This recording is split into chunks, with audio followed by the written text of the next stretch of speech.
আসসালামু আলাইকুম। আজকের বিষয়টি হলো, আজকের এই ভিডিওটির টপিকস হলো যে বর্তমান সময়ে আপনি স্পেনে আসলে যদি আসেন তাহলে আপনার থাকা, খাওয়া সহ কেমন কি খরচ পড়বে? এই বিষয়ে আমার একটা ভিডিও আছে, সেটা প্রায় ১০ মাস আগের সম্ভবত ভিডিও হবে, অনেকদিন আগের। তো ওইটার সাথে বর্তমান সময়ের একটু কিছু পার্থক্য আছে, সেই পার্থক্যটা নিয়ে আলোচনা করব। দেখুন, বর্তমানে আপনি যদি মাদ্রিদে আসেন, মাদ্রিদে আসলে আপনার যেই থাকার খরচটা এটা হয়তোবা একটু তুলনামূলক কম হতে পারে। সেটা হলো যে আপনি যদি ম্যাচ ভিত্তিক থাকেন, আপনি যদি ব্যাচেলারে থাকেন, সবাই ধরেন এক রুমে ৩-৪ জন মিলে যদি থাকেন, সেক্ষেত্রে আপনার সিট ভাড়া পড়ে যাবে যে ২০০ থেকে ২৫০ ভিতরে পড়ে যাবে। কিছু, কিছু জায়গায় খুব মানবিক যদি লোক হয়ে থাকে, যারা খুব ভালো, তারা আবার এটা দেখা যায় যে ১৮০ থেকে ২০০-র ভিতরে কিন্তু তারা সিট ভাড়াটা নিয়ে থাকে। তো এটা মানবিক যদি দিক ভালো হয়ে থাকে, এটা স্পেনের কথা বলতেছি, সরি মাদ্রিদের কথা বলতেছি। আর যদি বার্সেলোনায় যারা আছেন, বার্সেলোনায় একটু ভাড়াটা আরেকটু বেশি। বার্সেলোনায় দেখা যায় যে ২০০ থেকে ২৫০-র ভিতরে ভাড়া হয়ে থাকে সিট ভাড়া। আমি অনেক জায়গায় শুনেছি যে তারা ২৫০-রও বেশি অনেক যে লোকে আছে তারা নিয়ে থাকে। এটা আসলে একটা মানবিক দিক না, এটা অত্যাচার করা হয়। আর যদি আপনি সিঙ্গেল থাকতে চান, একটা রুম নিয়ে থাকতে চান, এই ক্ষেত্রে যারা মাদ্রিদে আছেন, মাদ্রিদে যেই সিটিগুলো আছে, যে লাভাপিয়াস বা এখান থেকে যদি একটু দূরে যান আপনারা, এখান থেকে ১-২ ঘন্টা দূরত্ব যদি দূরে চলে যান, সেক্ষেত্রে আপনি ছোট যদি রুম নেন, ছোট রুম নিলে কিন্তু যদি সিঙ্গেল আপনি একা থাকেন, তাহলে ৩০০ থেকে ৩৫০ ইউরোর ভিতরে কিন্তু আপনি বাসা বা রুম পেয়ে যাবেন। ছোট রুম, এটা কিন্তু বড় নয়, আপনার একার জন্য বেস্ট। যদি আপনি ফ্যামিলি নিয়ে থাকতে চান, ধরুন আপনারা স্বামী স্ত্রী দুজনে, সেই প্রেক্ষাপটে আপনাকে দেখা যাবে যে ৪০০ থেকে ৪৫০ ইউরো বা ৫০০ ইউরো কিন্তু অনেকে নিয়ে থাকে। রুম একটু বড় হলে দেখা যায় যে এখানে ৫০০-৬০০ ইউরো কিন্তু নিয়ে থাকে। এটা মাদ্রিদের প্রেক্ষাপটে বলতেছি। বার্সেলোনায় মাদ্রিদ থেকে কিন্তু ভাড়া একটু বেশি, সেটা ৫০ বা ১০০ ইউরো কিন্তু বেশি হয়ে থাকে, এটা আপনাদের জানিয়ে রাখলাম। তো আশা করি আপনারা আইডিয়া পেয়েছেন যে রুম ভাড়ার প্রেক্ষাপটে কেমন কি খরচ পড়ে থাকে। এটা কোথাও কম বেশি কিন্তু হতে পারে।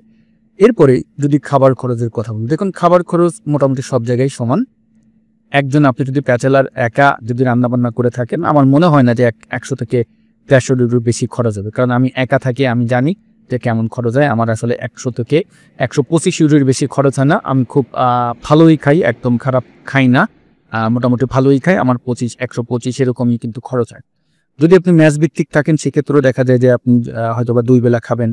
আপনি কাজে যদি থাকেন তাহলে দুপুরবেলা হয়তোবা খাবেন না। সেক্ষেত্রে আপনার ওইভাবেই কিন্তু আপনার খরচটা পড়বে। মেসে আবার যদি আপনি লোক রেখে রান্না করেন, তার জন্য আবার আলাদা একটা খরচ আছে। তাকে আবার আলাদা একটা মান্থলি চার্জ দিতে হয়। যদি মেসে যদি আপনারা নিজেরা রান্নাবান্না করে খান, তাহলে ওই ১০০-১২৫ এর ভিতরেই কিন্তু আপনাদের খরচ হবে। আরো বরঞ্চ কম হতে পারে, বেশি হবে না।